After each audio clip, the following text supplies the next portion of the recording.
Namaskar, welcome, Swagatam. You are with the Versatile Doctor. I am Dr. Abhinav Atul, an author, a YouTuber, and a TLB member. It is my privilege once again to come before you with another live episode of Author Interview. And this is the 31st interview that we are hosting at TLB, the Digital City. This is the series where I bring to you the story behind the story, the spice outside the pages, and the soul of an author. You're watching this live stream simultaneously on my YouTube channel, the TLB, the Digital Cities YouTube channel, and as well as the Instagram Live. So, wherever you have joined from, I am grateful that you have decided to make us a part of your day. The comments are open. Throw in any comments, any questions you may have on any of these channels, and I'll do my best to address them all. With me today is a brilliant debut author, Ian Williamson. Joining us live from Liverpool, UK, Ian is the author of a dystopian historical fiction, In the Name of the Reich. In this book, Ian tells us the story of late 20th century London, which is now a part of National Socialist rule. In this alternative history version, where the Nazis have actually won the Second World War. But let me not steal any more fun away from the conversation and allow me to welcome the guest of the house, Ian Williamson. Hearty welcome to the live stream, Ian, and congratulations on the publication of your debut novel. Please tell me and the viewers more about yourself and more about your book. Ian. Hi, Abhinav. Thank you. Thank you for having me. Yeah, so I'm Ian M. Williamson, and as you say, living in Liverpool in the United Kingdom. And my first book came out just a little over a month ago now, on the 20th of February, and it's been fun. It's been a big journey to get here, and I'm just happy now to actually be able to speak about it to yourself and the community, and start trying to build a little enthusiasm for it. That's great. So, let me share an interesting fact with everybody about how I met Ian. A little over a month ago, when his book was just hot out of the press, Ian was trying to create a hype around this book, on Instagram. And I found the book's premise a bit interesting. So I pinged him, told him about TLB, the digital city, and hence here we are collaborating. It was a good month. But that brings me to my first point, which we want to discuss today. Ian, you have spent close to 8 years writing this book, but that was only the first step, right? After publication comes the main part, the promoting and marketing your book. How has your experience been so far in promotions, and what is the one greatest lesson from this? It's been fun, to be honest. It's been interesting. It's not something I've ever had any experience in before, trying to promote anything. So it's been learning a lot of new skills and a lot of patience, and just really taking my time. And I think that's the main lesson I've learned. Really, is that it's a really long process. Promotion. It's not something you can achieve overnight. It's not something you can kind of wake up one day and decide, right, today, that's right, we're going to promote the book today and let's go. I've uh, I've been on Instagram for about 2 years, just trying to build a following, so that when the book eventually did come out, I wasn't just day one with 10 followers and myself just shouting into the void of social media, like, hello, look at me. So it's it's a long process, but I'm really enjoying the promotion, because it's given me a chance to finally actually speak about the book and the content and the themes and the characters. It's because so few people had read it beforehand. It was all just still in my head, or like all the ideas I'd had, and how everything was built up around the characters and the story. And it's quite fun to be able to really dive into some of that, and into the characters' journeys and the inspiration for writing it. It's it's really nice to be able to actually engage with people and have people ask about it, and really just talk about it in general. That's nice. We have learned that, of course, writing the book is a different ball game. I mean, everybody can't become a writer. Everybody can read a book. Everybody can, I mean, understand. But writing is something that is not everybody's cup of tea, so to speak. But even after you have written a book and have done everything that it takes to actually get it published, getting it to a reader, making hype around it, that is, I mean, nobody teaches that in the school, right? Yeah. So if I asked you one thing about this book, of course this book is listed as a historical fiction, and there is a, I mean, you know that I have started reading it. I'm presently at chapter 6. I'm not sure how long it will take for me to finish it, because you know I have been doing a lot of things, but I will finish it very soon. But what I want to say, there is a clear crime fiction element in the narrative, in the name of the Reich. As far as I could tell, there is no romance. I mean, not that that would matter. So, what is the one genre that you would put your book in? I mean, you are standing there in front of a library, a bookstore, and people are asking you which genre is your book for book in. So tell me.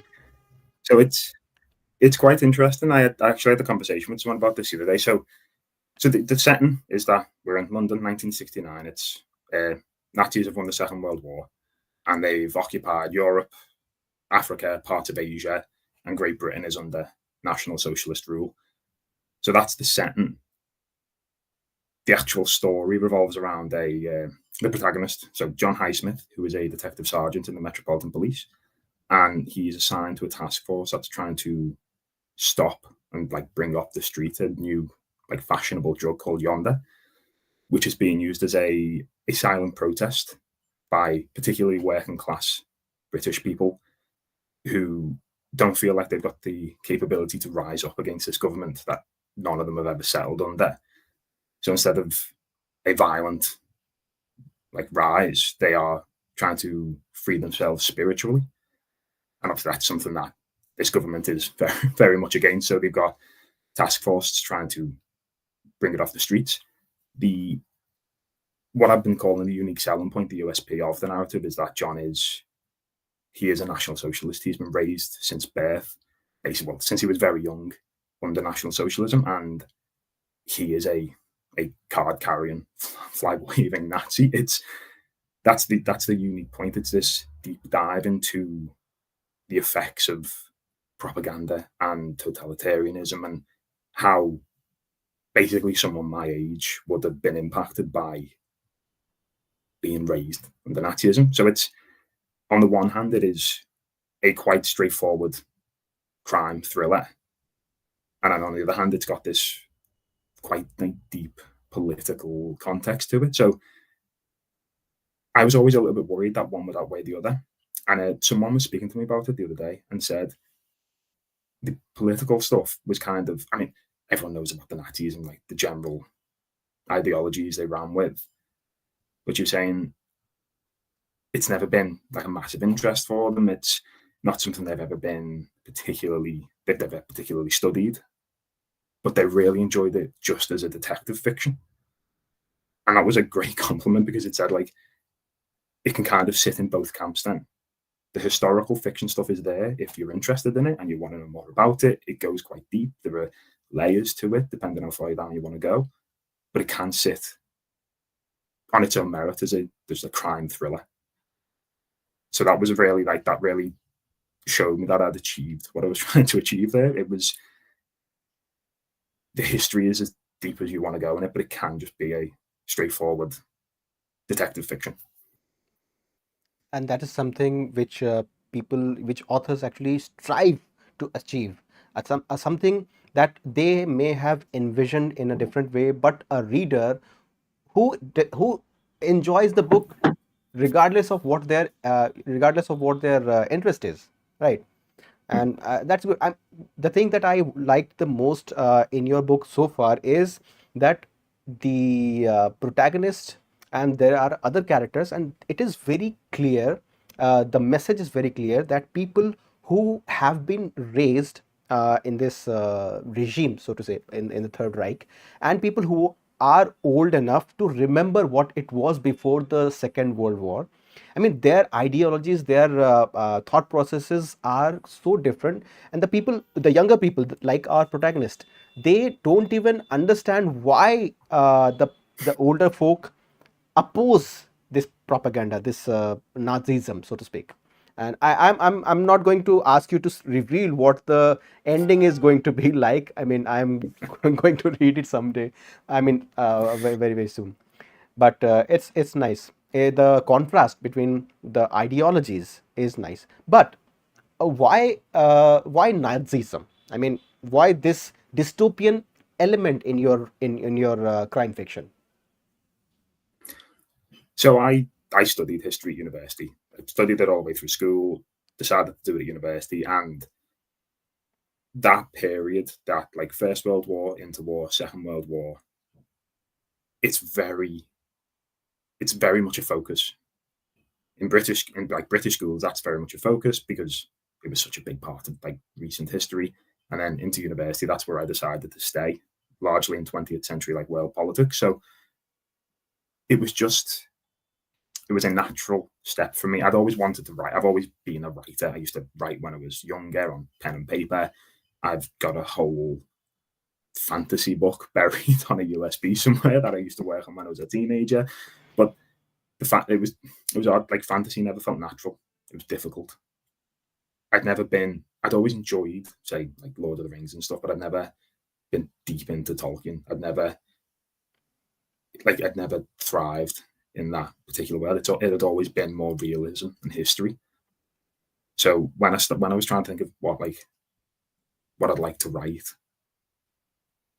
this idea of alternate history, Nazis won the war, it felt like a natural progression from the university studies into this, and it was all there. It was all the knowledge and all the research, all like the basic elements of it anyway. It was all ready. It was all ready to go and just find its way into the page. So it wasn't starting from zero. It was I'm already quite well read on this subject. So yeah, it was just and I'd also enjoyed books like The Man in the High Castle, SSGB, Fatherland. They were big inspirations for like this type of alternate history.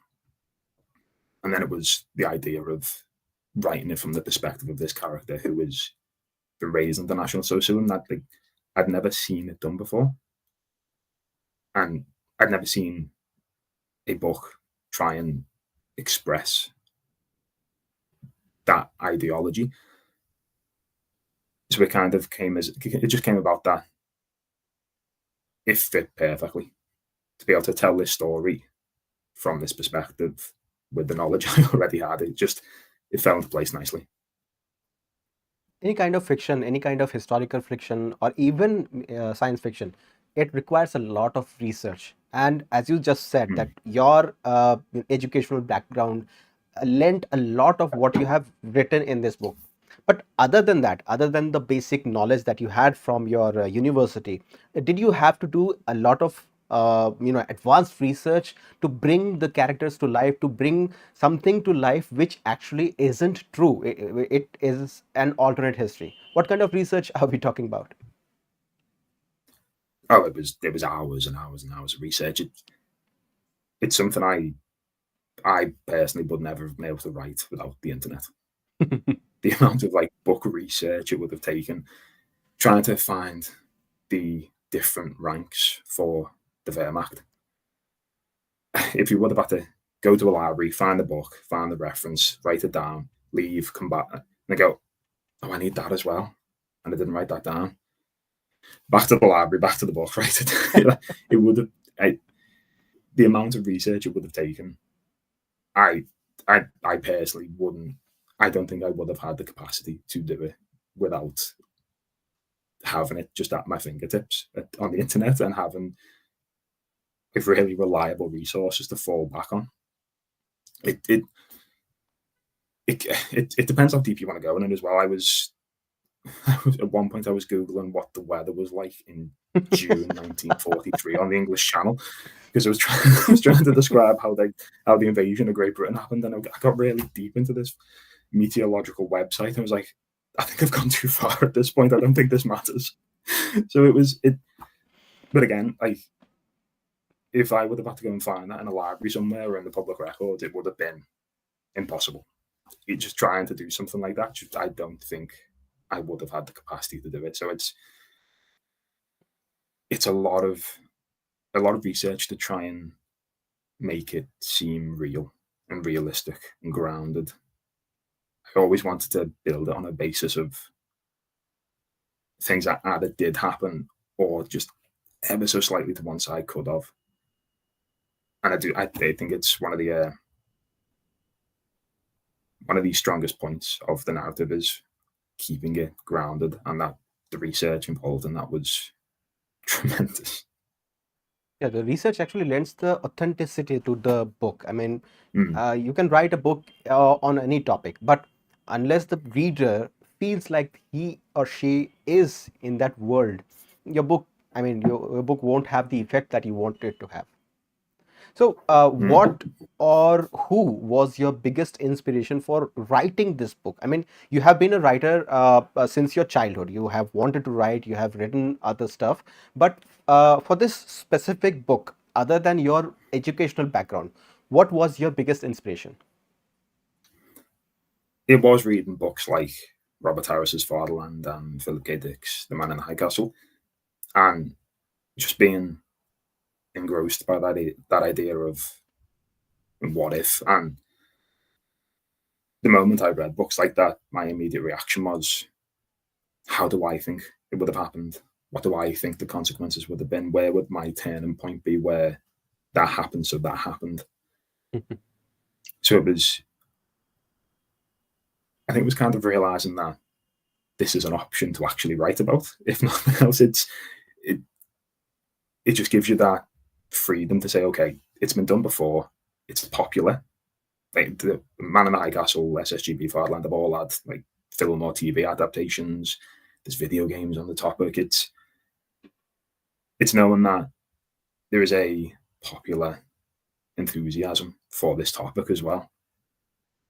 That gives you that little bit of motivation to actually be able to actually sit down and start creating it. So books like that, where, and especially knowing that Fatherland was Robert Harris's first book as well. That was he was a journalist, so he had a big background in writing, but his first book was an alternate history as well. So I was like, it felt possible to actually go out and start this from scratch and make something of it as a debut novel as well. That was a big inspiration. And that was an ambitious move. And Mm. I see your hard work actually paying off. So let us talk a bit about your all-time favorite author or all-time favorite book. So, yeah, so my favorite book is To Kill a Mockingbird. Okay. It's one I go back to.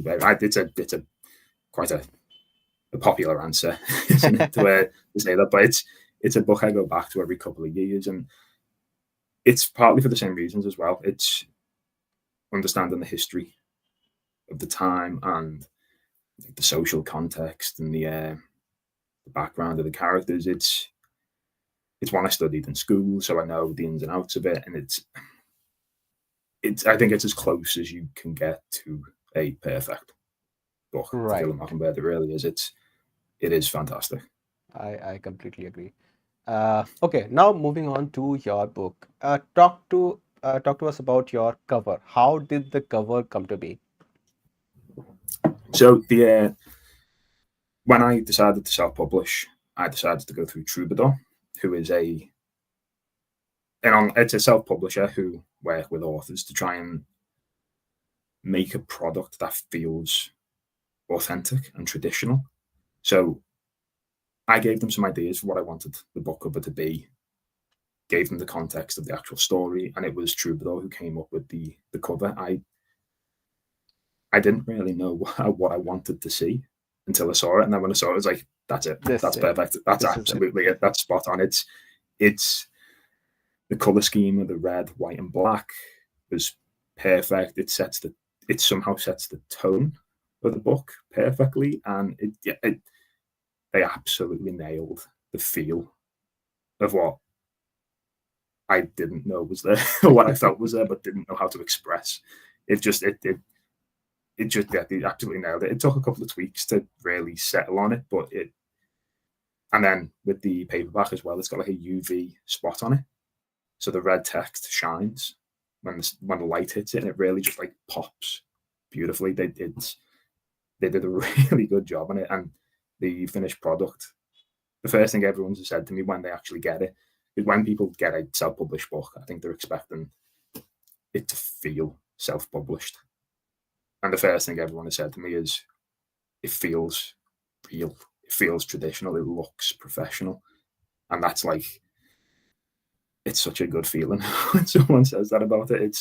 It feels like it's representative of having put 8 years into it. It feels like the final product is what I always wanted it to be. I mean, having a traditionally published book and a self-published book, technically there is no difference. I mean, right? Mm. You have put, as an author, you have put no less amount of a work in your book than any other in the author who has published through a traditional medium. I mean, but it is what it is. Uh, Unfortunately, in India, we don't have the luxury to have your paperback. So I would request you to show us your paperback on the screen if you have it. Yeah, yeah, sure. So here it is. You can see it if it's not all blurry, Yes, but yes, you can yes. just see That's the angle. I mean, the light reflects off the red font. That just is yeah, just amazing. it's excellent. It just hits perfectly. So it just like shines, and then even the back, like the use of the red, white, and black, to like the red to highlight some of the text in the middle, and it just the whole thing, and like the side of it's got the spot on it as well. If you can just see that, like the shine on it. So it Yes. just, I think like the paper feels expensive. If that makes sense. It's really crisp white, and the whole thing was just like it just feels right. It feels like exactly As your what friend I said, hope it would it feel like. feels like traditional. Yeah, So that is what people actually associate traditional publishing with. Impeccable quality of cover, impeccable quality of printing. The actual book. I mean, nobody's going to read the whole book while standing in the bookstore.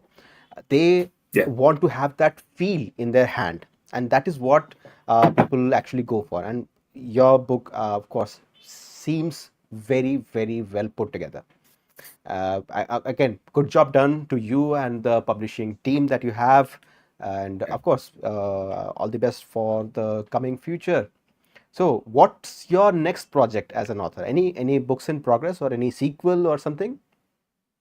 So I've got the basic idea for the start of a sequel. I've got about a chapter and a half that I wrote about 10 or 12 months ago now. But the uh, the final editing for In the Name of the Reich took so long, and the process for the final edit was I sent off the manuscript to the publisher, and they got someone to edit it, and it came back with 12,000 edits on a Word document.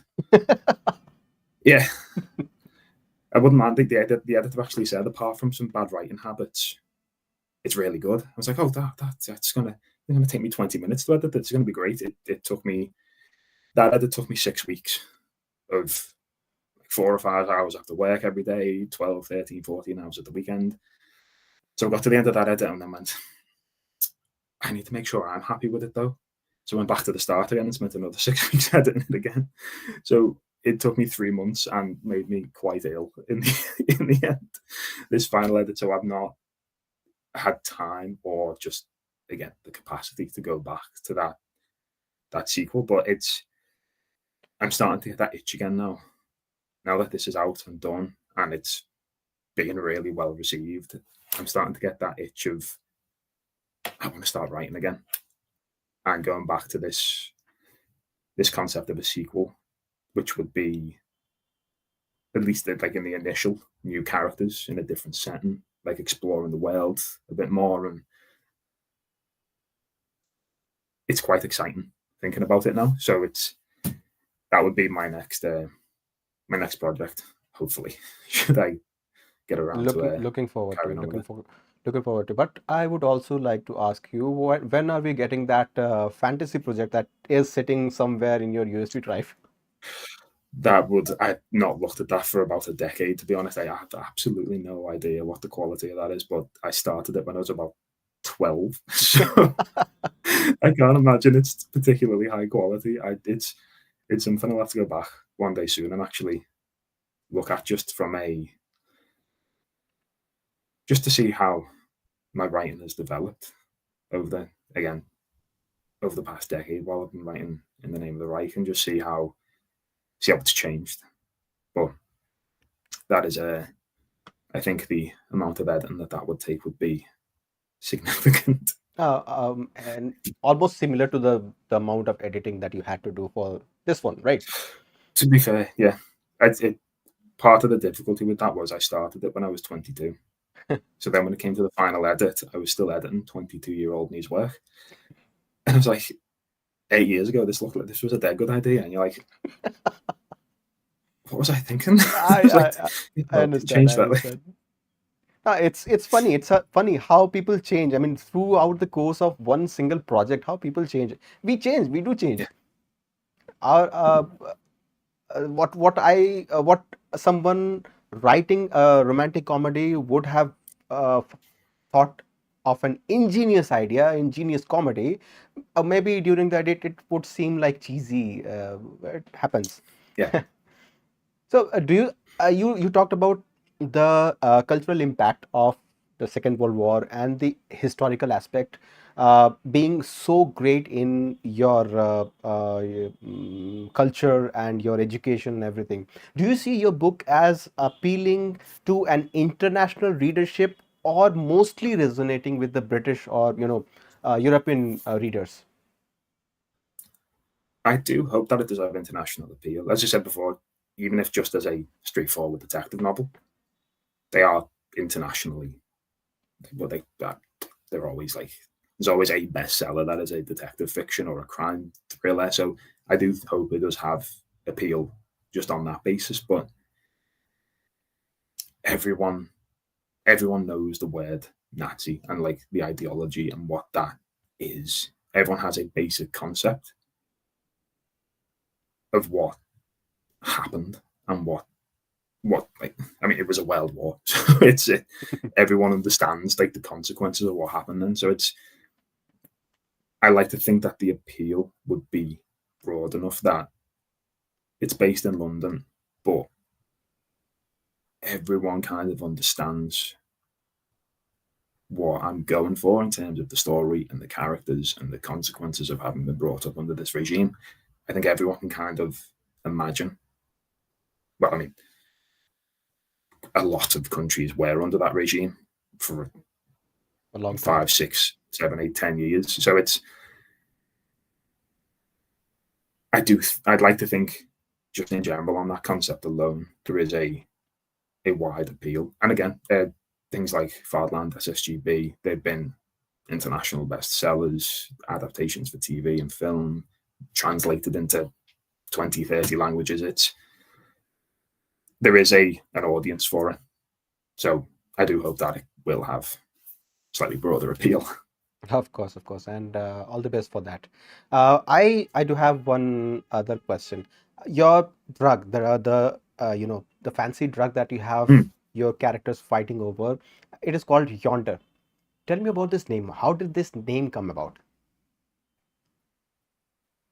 It is a reference to a poem, but I won't I won't say what the poem is, because if the reference itself is a little bit of a spoiler for like the Okay, actual okay, okay, overarching the okay. arc and story. So, but the name itself was supposed to be this idea of stepping beyond like beyond reality, sort of like stepping outside of this world that people have found themselves in and are being suppressed by every single day.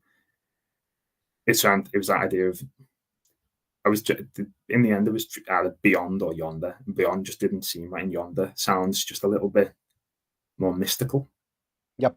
and strange and fanciful. So I ended up on Yonder, and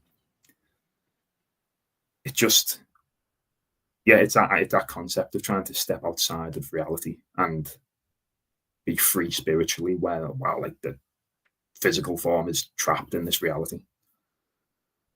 Nice concept. Nice concept. Maybe while reading your book, I would get the reference of what this name comes from. Which poem actually are you referring to? But more on that will come later. And Yeah, okay, do you plan to come to India either as a part of your book promo tours or just to travel? that I'd travel to India in a heartbeat with the time and money. Really, it's from everything I've ever seen. It's a it's a beautiful country. It looks, and like the amount of just history. It's it's a type of place I imagine you could just get completely lost in, and just there'd be something unique around every corner. And yeah, it's somewhere I'd visit in an absolute heartbeat, given the slightest opportunity. To keep us posted. And of course, if you ever come to India, I mean, we would like to host you like as a part of TLB author. Yeah, So do keep us. And fantastic. Thank you. I wish you come here with a lot of your, I mean, with this present book or your future books, come with a lot of your paperbacks, because your paperbacks are not going to be available here Yeah, unless you have a separate worldwide distribution network or something. it's. I know like something I was discussing with someone was print on demand, which I know is quite big. I know it's quite big in the United States. The concept of you just kind of have the file loaded onto a server basically, and then when someone pays for it, it prints it off and goes. But The it's concept not is something I've actually there. no, no, no, no. Mm, The print of demand concept is actually in work in India also, but Amazon okay. actually doesn't publish paperbacks in India. It Mm, doesn't print paperbacks in India. That's the issue. okay. Other companies Okay. do give print on demand. The self-publishing industry is more or less as rampant in India as it is elsewhere. But Amazon, Mm. the one of the biggest players, the Kindle Direct Publishing, they don't publish, they don't print paperbacks in India. That's the biggest problem we have. Okay. Mm. So, what your experience with TLB, the digital city? How was it? What other kind of engagements are you looking forward to? Because we had you as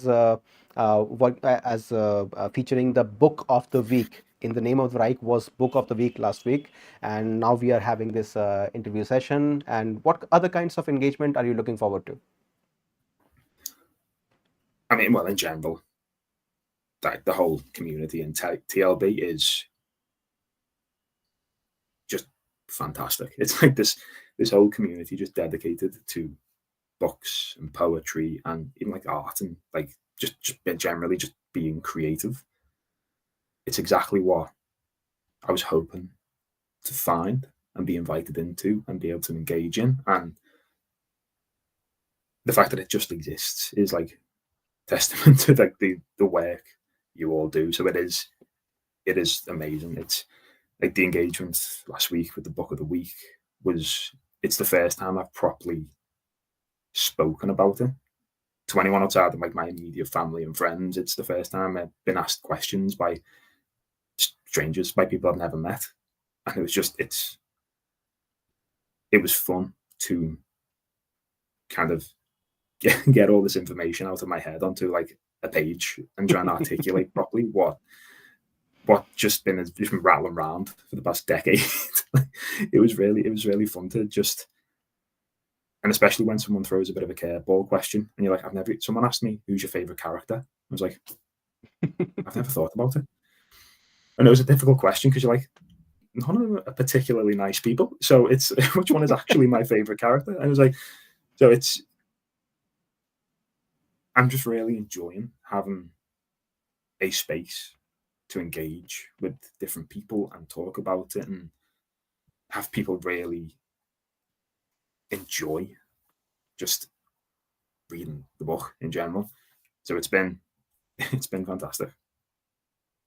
And we hope to have you actively engaging throughout the year, throughout your Yeah. writing journey. There is one comment on Instagram. Your hard work is slash will pay off. Okay.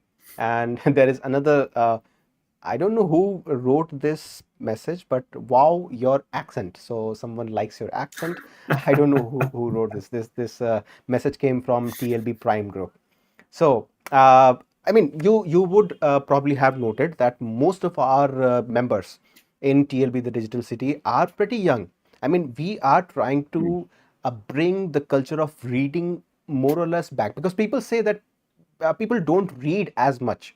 People have their mobile phones, they have their internet and television and everything. There are web series everywhere, but books, reading books is something which is losing their charm, and that is something that we can't let happen. I mean, Yeah. so Yeah. I'll ask you, as an author, as someone who has had this spark to write since childhood, and who spent years perfecting your art and bringing something into the world which is a masterpiece in itself, what advice would you give to the other members, the viewers, the other readers, the bookstagrammers in TLB, the Digital City, to keep the spark of reading and writing alive? First and foremost, it's just enjoy it. Just enjoy. It's a well worn saying, but you cannot engage with anything as much as you can engage with a book. There's no like everything else is passive to at least a certain extent, but when you're reading a book, you can't half read the book. You can half watch a TV show, you can half listen to a podcast. You cannot half read the book. You've got to be absolutely engaged. Otherwise, you're not going to be. You can't. You just physically can't read it. So it's just enjoying being consumed by a story and a world and a character, a setting. There's nothing else quite like it, and it's just it's an amazing hobby, just in general. Just being able to sit down, nice and quiet, and just read is it's calm, it's relaxing, and it's just completely like you can just be completely absorbed in something like that. So it just enjoy. It's just that's the main thing. It's just to enjoy and carve out time to. I find like I go through periods where I don't pick up a book for weeks or months, and the moment you start again, you realize this is why I like this. And it's once you pick up a book and get through the first 3 or 4 pages, you're like, no, I'm done. I'm away. I'm fine. It's it's it's more difficult than just turning on the telly. It's so easy to just disappear for an hour into a TV show, but physically picking up a book and opening it, it's just a little bit more difficult to actually start. But once you start, there's nothing quite like it. Once you start, you just can't leave. Yeah. I mean, you can't just keep the book down. I mean, we are not even talking about only the paperbacks. Even with Kindle, I have a Kindle. I read whenever I get time. Whenever I am not doing anything else, I am actually reading on my Kindle. That is Mm, something, as you said, the most important thing is to just enjoy. Either you mm. enjoy reading it, or either you enjoy writing it, keep doing it. Don't stop ever, right? Yeah, that's the main thing about writing. The main thing about the writing is to enjoy it. It's particularly when you first start writing something, there is that fear of the blank page, isn't there? And is this going to be any good? And will people like it? And can I do this? No, no, no. Enjoying it is the main thing to focus on. Just enjoy building characters and building worlds. And even if you get to the end of several chapters and you think, oh, I'm not really, no, this isn't as good as I hoped it'd be. It's enjoy it as a hobby. It doesn't have to be something you parade around and post on the internet and start showing people. Like I said, I've got a whole fantasy book there that I've never shown anyone, but it was a hobby and it was fun. I enjoyed the whole process. So it's just enjoying it more than anything else without worrying about what people think is the main thing, I always think. That is why the world of literature exists, for people to enjoy, right? Hmm. So, this brings us more or less to the close of today's conversation. Ian, thank you so much for being with us. Thank you so much for writing and giving us such a great piece of literature. Of course, very soon I'll be finishing your book and I'll get back to you with my personal remarks and review and everything. And I wish all the best to you for your current book, for the reception that is it has been having in the world, all around the world, not only in Britain, not only in Europe, but everywhere, because Amazon is everywhere throughout the globe, and your books on Kindle are are going to be received and read all throughout the globe. All the best to you.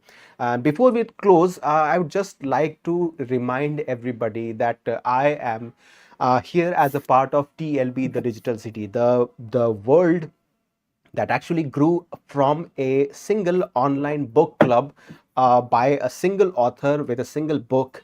And now we have more than 2,000 members who are readers, writers, authors, poets, and also musicians, artists, painters and music singers. We have a lot of activities going on all around our digital city. Do join TLB, the digital city. We have our website, www.tlbcity.com. Do check it out, and the entry is always free. Entry will always remain free. Ian, thank you so much for having us. Just last thing that I would ask you to do is consider this an open market and promote your book. Sell me your book. Well, first of all, thank you for having me as well, and thank you for all the time and effort you all put into TLB. It's a huge community, and it is an excellent place to be. Uh, in general, with the book, I do think it is that whole concept of like being from that character's perspective. I do think it is something unique. I do think it's the main reason I stuck with it for so long, because I don't think it's been done before.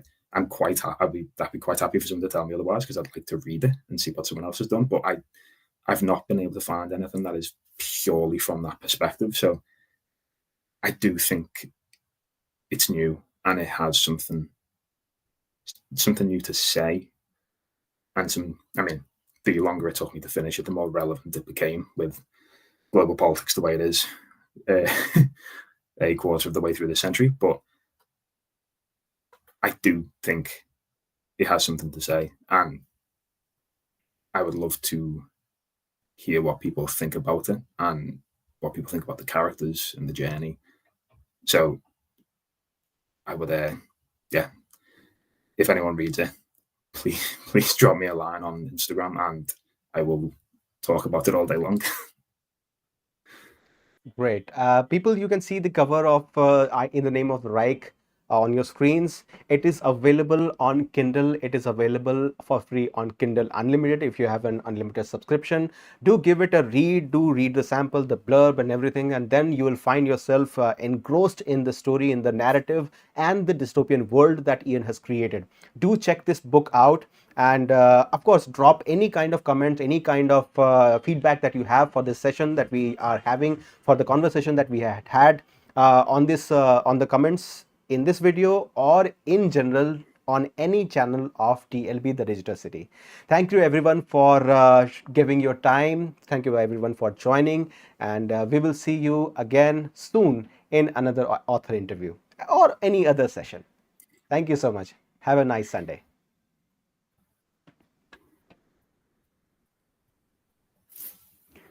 So